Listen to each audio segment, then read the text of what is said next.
Halo Slur, gimana? Masih ingat napas kan ya? Jangan sampai lupa, bahaya soalnya. Kali ini, gua mau ceritain film The Boat. Film ini dirilis tahun 2018 dan disutradarai oleh Winston Arzofardi. Film yang berdurasi 1,5 jam ini mengisahkan seorang pelaut yang tersesat di laut. Iyalah di laut, masa di hutan. Bersama sebuah kapal hantu misterius. Seperti biasa, video ini mengandung full spoiler content. Jadi buat yang berencana nonton film ini, mending play videonya, terus tinggalin HP atau komputer lu. Nggak apa-apa lu nggak nonton, yang penting videonya di play. Yuk, nggak usah banyak nyarios, langsung aja cek videonya.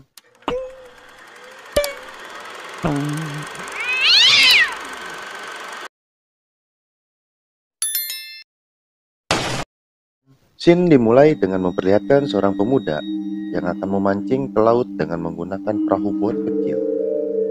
Pemuda itu bernama siapa namanya? Karena sepanjang film ini nggak disebutin namanya, mending kita panggil dia Ujang. Oke, mulai dari sekarang kita panggil dia Ujang. Kemudian Ujang pun sampai di tengah laut dan mulai memancing, tapi hanya menggunakan benang. Di saat si Ujang asik memancing, muncul kabut yang tebal. Si Ujang pun kebingungan dan hilang arah. Di saat si Ujang kebingungan, tiba-tiba muncul sebuah kapal layar yang lumayan besar. Karena penasaran, si Ujang pun mendekati kapal yang bernama Aeolus itu. Setelah mendekat dan menempel kapal itu, si Ujang pun berteriak memanggil penumpang kapal. Tapi nggak ada jawaban sama sekali. Karena si Ujang memiliki rasa kepo yang tinggi, si Ujang pun naik ke atas kapal Aeolus itu dan mengikat perahu botnya ke kapal Aeolus. Setelah naik, si Ujang pun berkeliling di atas kapal sambil mencari-cari penumpang, tetapi tidak ada siapa-siapa. Kemudian si Ujang masuk ke dalam kapal dan mengecek semua bagian dalam kapal. Ternyata isi di dalam kapal pun masih tertata rapi dan banyak makanan segar seperti baru saja ditinggalkan. Kemudian si Ujang masuk ke ruang komunikasi dan mencoba menghubungi pusat kontrol dermaga, tapi tidak ada jawaban. Lalu Ujang pun keluar dari kapal itu, tapi saat akan kembali ke perahu botnya, perahu bot milik si Ujang udah hilang. Ujang pun panik, lalu mengambil teropong yang ada di dalam kapal dan melihat ke sekeliling kapal. Tapi nggak ada tanda-tanda orang yang membawa kabur perahunya. Perlahan kabut pun mulai hilang dan si Ujang pun mencoba mencari tahu di mana posisi dia sekarang. Tapi setelah melihat alat navigasi semacam kompas gitulah yang ada di setir, ternyata kompasnya rusak. Semakin bingung deh si Ujang. Ujang pun kembali melihat ke sekitar menggunakan teropong. Tapi sejauh mata memandang yang terlihat hanya lautan. Lalu Ujang kembali masuk ke dalam kapal, tiba-tiba ada sebuah pintu yang menutup sendiri. Ujang pun langsung mengecek pintu itu, tapi nggak ada siapa-siapa di sana. Kemudian Ujang kembali naik ke atas kapal dan menjembrengkan layar. Bahasa Indonesia jembreng apa ya? Melebarkan layar atau mengibarkan layar. Setelah mengibarkan layar, perahu pun melaju kencang, tapi tiba-tiba angin berhenti berhembus dan kapal pun mogok. Karena nggak ada angin, akhirnya si Ujang mencoba memperbaiki mesin kapal dan berhasil. Kapal pun kembali berjalan, kemudian si Ujang kembali mencoba mencari bantuan menggunakan radio yang ada di dalam kapal. Tapi tetap tidak ada jawaban. Lalu Ujang pun kembali ke atas untuk mengemudikan kapal. Di saat sedang asik nyetir, si Ujang kebelet pipis. Karena si Ujang malas masuk ke WC yang ada di dalam kapal, si Ujang pun pengen pipis di pinggir kapal. Tapi tiba-tiba tiang kapal ketiup angin dan mengenai si Ujang.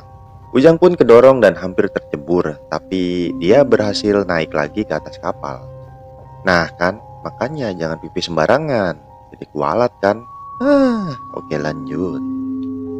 Karena si Ujang nggak mau kualat lagi, akhirnya si Ujang pipis di WC yang ada di dalam kapal. Tapi saat si Ujang mau keluar dari WC, pintunya tiba-tiba terkunci.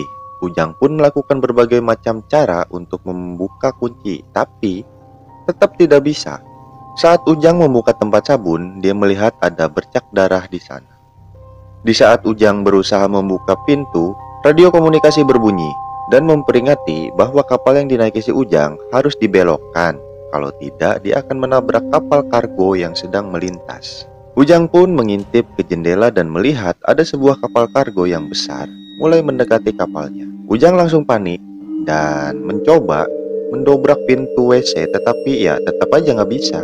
Ujang mencoba melambaikan tangannya di jendela, tapi itu percuma aja, anjir. Itu kan kapal gede banget ya, kapal dia kan kecil, gimana bisa kelihatan. Oke, lanjut. Kemudian Ujang memiliki ide untuk menghentikan kapal dengan cara membuat baling-balingnya macet. Lalu Ujang mencoba meraih tali yang ada di luar kapal dan melemparkan ujung tali ke laut, berharap talinya ngagubet di baling-baling. Ngagubet apa ya bahasa Indonesia? Melilit. Berharap melilit ke baling-baling. Dan ide si Ujang pun berhasil. Tapi di saat tali tertarik oleh baling-baling, tali itu pun tidak sengaja melilit leher si Ujang. Dengan susah payah si Ujang melepas lilitan tali itu, dan alhamdulillahnya lilitan talinya berhasil dilepas. Kapal pun berhasil berhenti, tapi masih keserempet dikit kapal kargo dan membuat kapal yang dinaiki si Ujang bocor. Air pun mulai masuk, tapi si Ujang masih belum sadar kalau perahunya bocor karena dia masih terkunci di kamar mandi. Di saat dia lagi mikir gimana caranya keluar, terdengar suara seperti orang membuka pintu. Tapi setelah Ujang berteriak, tidak ada siapa-siapa di sana. Kemudian Ujang berusaha menggulung layar dari dalam WC dengan cara menarik tali layar yang ada di dekat jendela. Si Ujang pun berhasil dan kapal pun berhenti. Kemudian diperlihatkan air laut yang masuk semakin banyak, tapi masih belum masuk ke WC dan Ujang masih belum sadar kalau kapalnya bocor. Di saat si Ujang lagi ngelamun, kemudian dia mendengar suara seseorang yang sedang memotong tali. Lalu si Ujang mengintip ke jendela dan melihat perahunya kembali berjalan. Kemudian Ujang menarik tali yang tadi dia lempar ke laut. Ternyata talinya sudah terpotong. Singkat cerita, si Ujang pun ketiduran. Tapi dia terbangun karena ada air yang menggenang di kamar WC. Nah, di sini gua ngira air lautnya udah mulai masuk ke kamar WC nih. Tapi setelah dicek oleh si Ujang, ternyata itu air tawar, yang berarti itu bukan air laut dong. Ujang pun kesal karena mengira ada orang yang memasukkan air tawar ke dalam kamar WC. Dan bilang dia nggak butuh air tawar, dia cuma pengen keluar. Setelah dia ngomong kayak gitu, airnya langsung surut masuk ke saluran air. Ujang pun berusaha ngambil air itu menggunakan tangan karena emang si Ujang sangat kehausan gitu. Tapi sebelum sempat minum, airnya udah ngilang dan gak ada sisa. Beberapa saat kemudian ada air yang masuk lagi, tapi si Ujang udah gak peduli dan bilang, "Udahlah, bawa aja airnya, pergi aja lu sama air." Karena si Ujang haus, si Ujang pun meminum air itu. Tapi langsung disemburin lagi karena ternyata itu air laut. Ujang pun panik dan menyadari kalau perahunya bocor. Kemudian Ujang menguras air yang masuk pakai gelas. Ya udahlah ya, kan adanya juga cuman gelas. Oke, lanjut. Hari pun mulai sore dan terlihat sebuah badai yang mendekati perahu itu. Atau perahunya yang mendekati badai ya. Perahu itu pun dihantam badai dan air yang masuk ke kapal semakin banyak. Ujang pun terus berusaha bertahan dan mencoba menurunkan layar kedua dengan cara memotong tali layar menggunakan silet. Dan si Ujang pun berhasil, walaupun sempat kesambar geledek. Keesokan harinya, si Ujang pun terbangun dengan air yang mulai memenuhi isi kamar mandi. Ujang pun terus berusaha mendobrak pintu, tapi tetap tidak bisa. Kemudian terdengar suara kunci pintu yang dibuka. Dan benar saja, ternyata pintunya sudah tidak terkunci lagi. Dan Ujang pun berhasil keluar dari kamar WC. Di saat sudah keluar, si Ujang membuat rakit dari pelampung dan pintu WC. Kemudian mencari makanan dan perlengkapan lainnya untuk dia bawa di atas rakit. Tapi di saat dia mulai pergi menggunakan rakit, si Ujang pun berubah pikiran dan kembali ke atas kapal itu. Kemudian Ujang pun menguras air di dalam perahu, memperbaiki lubang kapal, membersihkan isi kapal, pokoknya dibersihin lah, dibenerin gitu. Di saat semuanya kembali normal, Ujang pun mencoba mencari bantuan menggunakan radio komunikasi. tapi tetap tidak ada jawaban. Lalu si Ujang pun berusaha memperbaiki mesin kapal, tapi mesinnya masih belum bisa menyala. Kemudian si Ujang melihat sebuah kapal yang melintas. Karena mesin kapal tidak bisa menyala, Ujang pun loncat dan menaiki rakit yang dia buat dan mendayung sekuat tenaga menuju kapal itu. Tiba-tiba kapal Aeolus berjalan sendiri dan berbalik arah menuju si Ujang.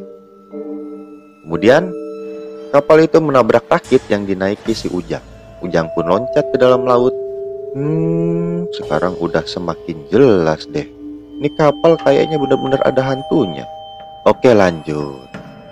Kapal Aeolus pun terus melaju dan meninggalkan si Ujang. Singkat cerita, malam pun tiba. Si Ujang yang mulai kelelahan dan kedinginan karena terus berenang dari sore sampai malam hari. Ujang pun didatangi segerombolan lumba-lumba dan diajak bermain. Tapi kemudian gerombolan lumba-lumba itu pergi. Tiba-tiba kapal Aeolus muncul kembali entah dari mana.